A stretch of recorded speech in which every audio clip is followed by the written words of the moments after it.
Supreme Court has passed a landmark interim order in Waqf Amendment Act case, and where the Supreme Court has struck down certain provisions of the Waqf Amendment Act temporarily.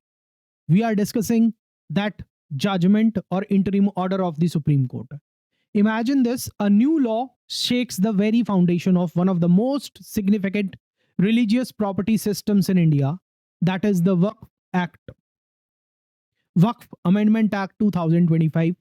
Suddenly, conditions are added, powers are stifled, and disputes over sacred land can be decided by a government officer instead of a court. Now picture this: on 15th of September 2025, the Supreme Court of India steps in not to strike down the entire law but to carefully pick apart certain provisions while letting others stand. This isn't a judgment about Waqf property, it's about separation of powers, minority rights, constitutional safeguards, and the balance between the governance and faiths. So today we go line by line into the Supreme Court interim order on the Waqf Amendment Act 2025. We will see what stayed, what continues, and why the decision is being called one of the most important rulings of the year.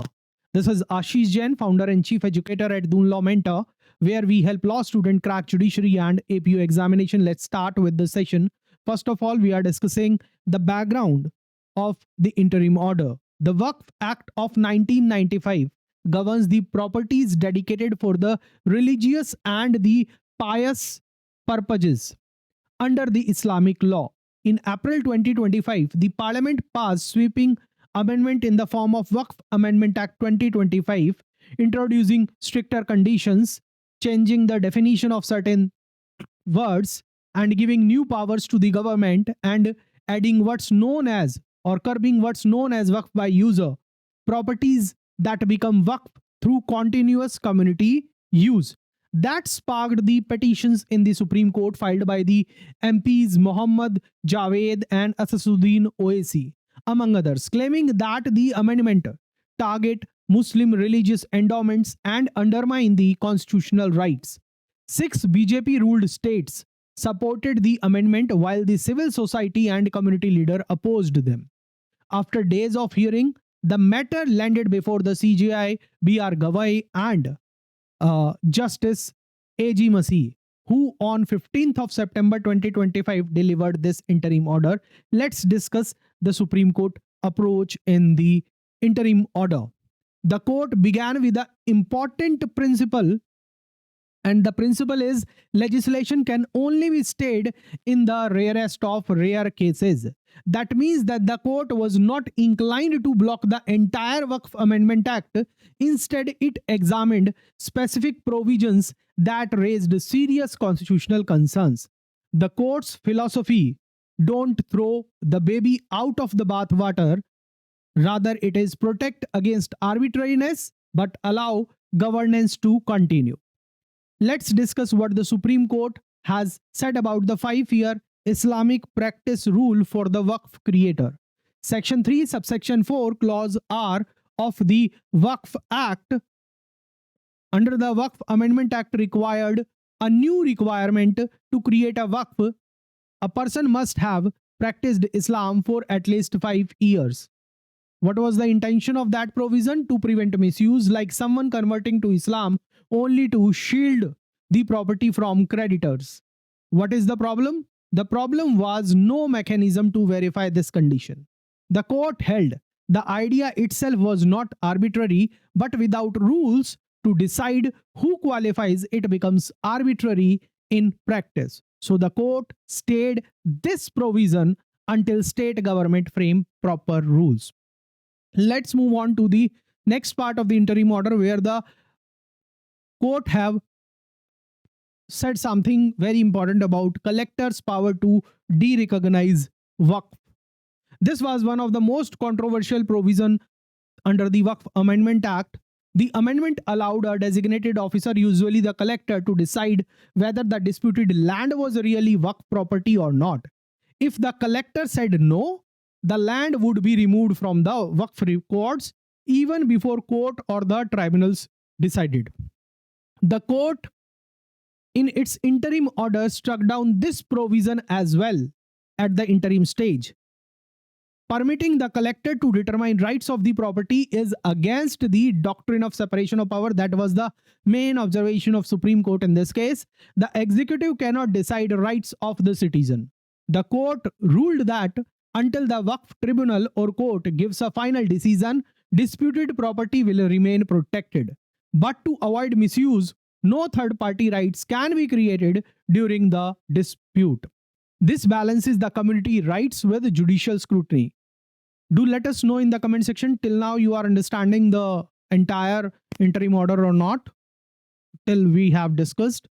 Or if you have any specific question, feel free to ask in the comment section. Now let's discuss the non-Muslim in the Waqf Council and the boards. The amendment allowed non-Muslim to be part of the Waqf bodies. Central Waqf Council now can have maximum non-Muslim 4 members, and state Waqf board can have non-Muslim maximum 3 members. The court also looked at the CEO of the Waqf board. The court said that non-Muslim can be appointed as CEO of the Waqf, but as far as possible appoint a Muslim person. This reflects a balance, inclusivity without undermining the religious character of Waqfs. Let's discuss the provisions the court did not stay. The court refused to interfere with several major provisions, at least at this stage. First was regarding the registration of Waqf property. It continues. The court says registration existed from 1995 to 2013, so it is not new. Secondly, another provision which continued, that is abolition of Waqf by user, that is not stayed. But on Waqf in the scheduled areas and the protected monuments, this provision also continues. Bar on Waqf in scheduled areas and protected monuments, it still continues. And regarding the Limitation Act application to the Waqf dispute, the provision still continues. Meaning these parts of the amendment remain in force until the final hearing or final decision of the Supreme Court. Now let's move on to the court's observation. The court clarified this was the prima facie view, not the final word. The final judgment is yet to come. Secondly, the validity of entire act will be decided at the final stage of this case. And thirdly, for now, the court's focus was to prevent arbitrariness and executive overreach. Let's move on to the legal and the constitutional significance of this interim judgment. This case highlights some of the important, most critical principles of the constitutional law, like separation of power. Executive cannot decide property rights. Secondly, minority rights. Religious institution must retain their character. And third, rule of law, that arbitrary condition without a mechanism cannot stand before the law. And fourthly, the balance of governance and faith. Governance and faith must coexist. Balance of governance and faith. Inclusivity allowed, but with safeguard. Now, before moving further, let me ask an important question to you.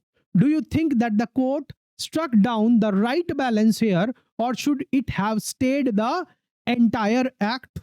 Tell me in the comment section, because your opinion matters. Let's move to the final analysis and takeaway from this interim order of the Supreme Court. The bottom line is that this order is surgical, like the surgical strike. You know that, because only the certain parts of this Amendment Act have been struck down. The court did not go into the whole act. At this stage, it focused only on the provision that clearly risked arbitrariness or undermine the constitutional principle. What are those? The 5-year rule stayed. The collector's power provision is stayed.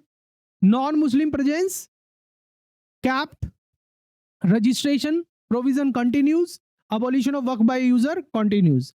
This approach shows that the court protects fundamental principles while allowing governance reform to proceed. With this, our session is complete. So the big question right now is, should laws governing religious endowments like Waqf be left entirely to the parliament, or must the Supreme Court always act as a constitutional safeguard? Drop your thoughts in the comment section.